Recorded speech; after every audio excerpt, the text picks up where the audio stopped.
The written recipe for this red velvet and cream cheese swirled pound cake is on my page. You can just type it in the search bar on Facebook and the written recipe should pop up.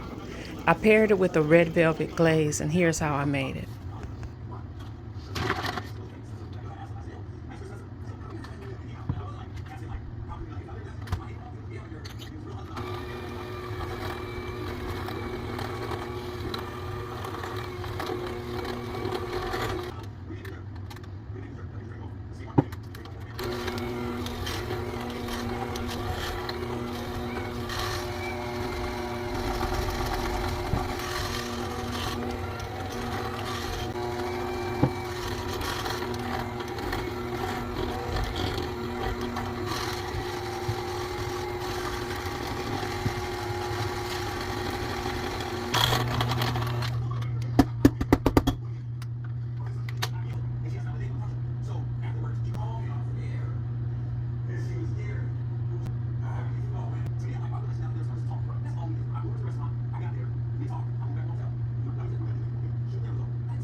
Now, as you can see, I did use a red velvet elixir to make this red velvet glaze, and that's also what I use in the cake.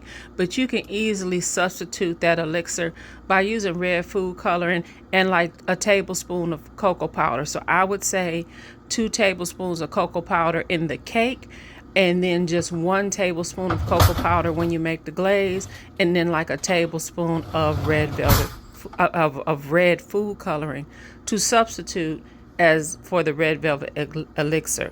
But this is a great cake for this upcoming holiday season.